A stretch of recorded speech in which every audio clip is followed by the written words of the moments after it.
गोपाल एक किसान था। एक दिन वो अपने खेत में काम कर रहा था। अचानक उसे एक सोने का घड़ा मिला जो सोनों के मोहरों से भरा हुआ था। सोने का घड़ा? मेरा तो नसीब ही खुल गया। शांति को दिखाऊंगा तो खुशी से पागल ही हो जाएगी। लेकिन जैसे ही वो शांति के बारे में सोचने लगता है, वो थोड़ा डर सा जाता है। नहीं, शांति को इसके बारे में बताया तो वो पूरे गांव में ढिंढोरा पीटने लगेगी। उसके पेट में वैसे भी कहाँ कोई बात बचती है। ऐसा कहते ही उसे अपनी पत्नी दिखाई देती है।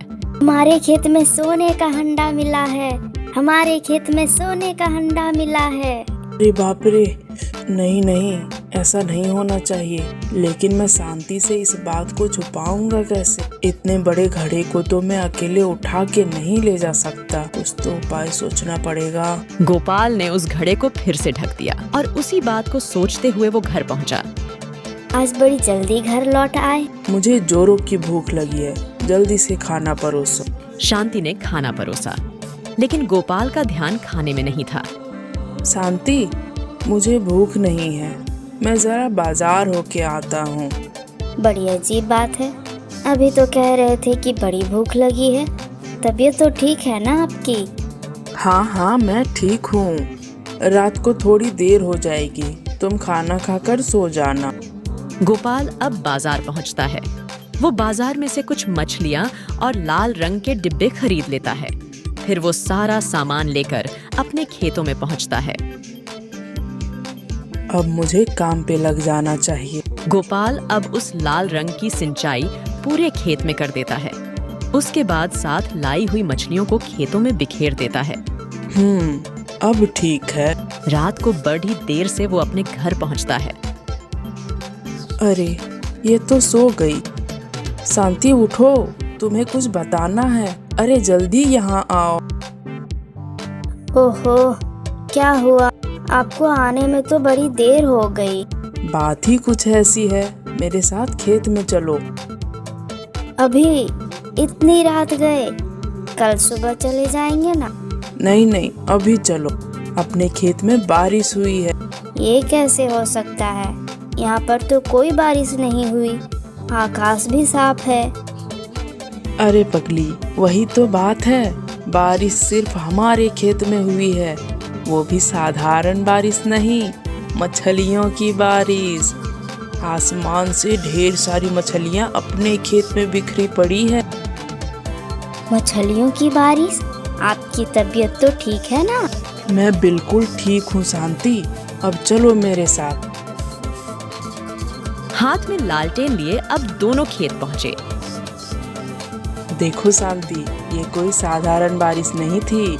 आसमान से लाल रंग का पानी टपक रहा था।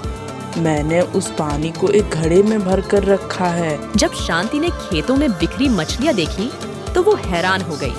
खेतों में जगह जगह लाल रंग की बूंदें भी नजर आ रही थी। अरे हाँ, यहाँ पर ढेर सारी मछलियाँ बिखरी पड़ी है। ये सब कैसे हुआ? ये तो कोई चमत्कार ही लगता है हम सब पर। हम इस मछली से भरे घड़े को घर लेकर जाते हैं, लेकिन ये राज की बात है। तुम ये सब किसी को नहीं बताना। मैं भला किसी को क्यों बताऊंगी? शांति की मदद से गोपाल वो सोने के मोहरों से भरा घड़ा घर ले आता है। दूसरे दिन सुबह शांति के उठने से पहले गोपाल ने वो घड़ा घर के आंगन में छुपा दिया। सुबह जब शांति उठी, वो गोपाल के पास आकर उस घड़े के बारे में पूछने लगी। जी सुनते हो, वो घड़ा आपने कहाँ रखा है? घड़ा? कौन सा घड़ा? वही जो रात को हम अपने खेतों से लेकर आए थे। शांति की ये बात कुछ पड़ोसियों के कानों पे पड़ती है और वह शांति के आसपास जमा होकर उसे उस घड़े के बारे में पूछने लगते हैं। अरे नहीं, ऐसी कोई बात नहीं है। इसने कल रात को कोई सपना देखा होगा। मुझे कोई सपना नहीं पड़ा था। आप झूठ क्यों बोल रहे हो? कल रात को हम खेत में से एक बड़ा सा घड़ा लेकर आए थे। कल रात को?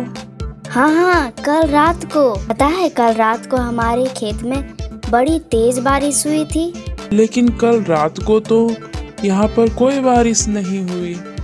वही तो, बारिश सिर्फ हमारे खेतों में हुई थी, और वो भी कोई साधारण बारिश नहीं।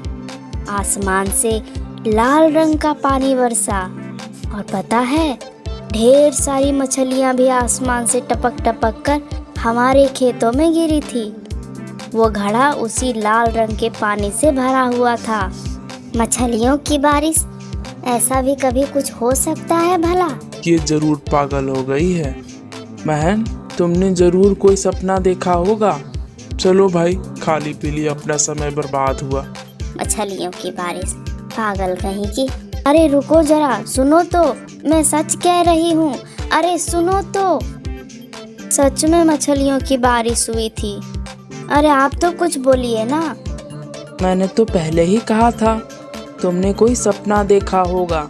अब जाने भी दो शांति, जल्दी से मुझे नाश्ता दे दो, खेतों में जाने में देरी हो रही है। क्या सच में मैंने कोई सपना देखा है? अपनी पत्नी को गुस्सा करते देख गोपाल मन ही मन मुस्कुराता है। कुछ दिनों बाद गोपाल सारे मोहरे लेकर सोने की दुकान में बेच देता है और खुद के लिए अच्छा सा मकान बना लेता है। जरा मुझे बताओ, इतना अच्छा घर बनाने के लिए इतने सारे पैसे कहाँ से आए? क्यों, याद नहीं वो मछली से भरा घड़ा? अरे आप भी क्या बोलते हो।